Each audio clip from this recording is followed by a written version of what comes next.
回は顎関節脱臼は口腔外科に行けばいいの、整形外科に行けばいいのというお話をしたいと思います。顎関節の痛みですね。はい、顎関節、例えば外れたとか痛いとか、顎関節の炎症とか起こしたことありますか？僕は顎が外れたりとか痛いとかはないんですけど、もしくは昔母がですね、顎が痛いと言っていて、それで整形外科に行くべきか、歯科に行くべきか悩んでたなと記憶してますね。そうなんですね。これはですね、よくあることなんです。この場所っていうのはどうしても骨折とか脱臼とか捻挫とか聞くと整形外科っていうイメージが皆さんあるみたいなんですけど、必ずしも、どこの場所の怪我や病気も、脱臼骨折、または炎症を起こった時整形とは限らないんですね。こちらご覧ください。これお顔の絵ですね。上から1番頭蓋骨、2番鼻、尾骨、そして3番ここにある骨、胸骨と言います。はい、そうですね。で4番目、ちょっと下にある顎関節、この4つの場所見ていきましょう。もし頭蓋骨、これが骨折したらほぼほぼ皆さん脳外科に行くのは分かってますよね。はい、じゃあ鼻です。鼻あたりになってくると結構顔をぶつけた、鼻がおかしい、骨折整形行こうって思っちゃうんですよね。でも本当は専門は尾骨は耳鼻科なんです。はい、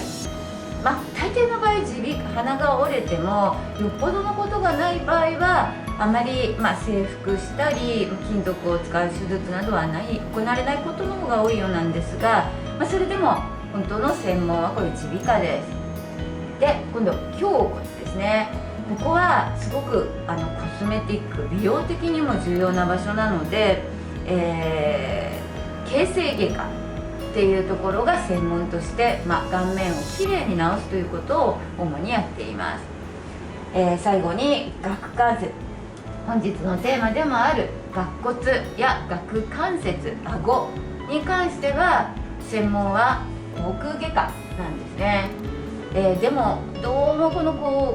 顎関節に関しては特に整形に、受診することが多いんです。で医療とか医師というのは必ずしも自分は専門は何々だから自分の専門以外見ちゃいけないということではないんですよ。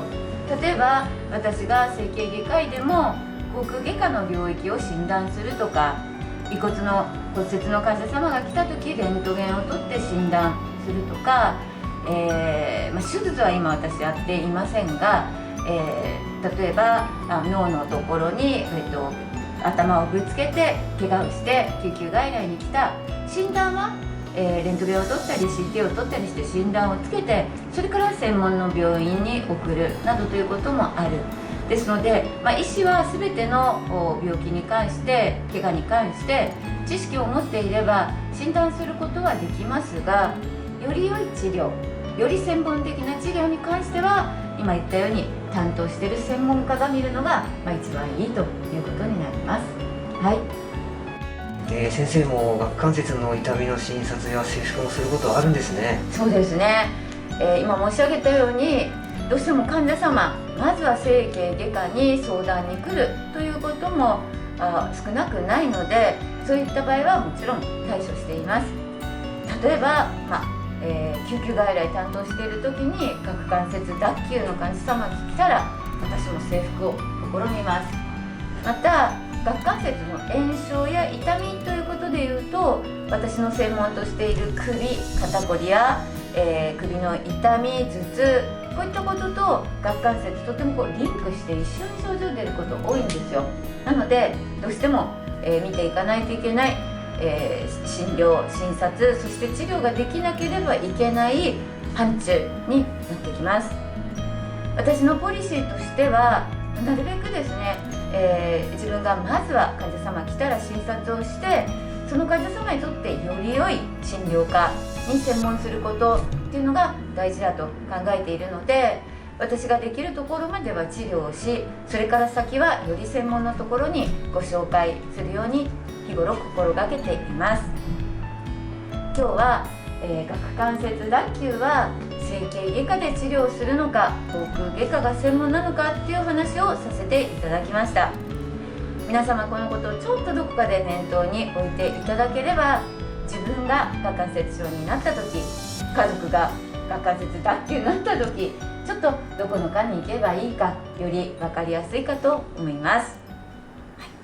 どうぞ注意してください。この動画をご覧くださった皆さん、高評価、チャンネル登録お待ちしています。よろしくお願いいたします。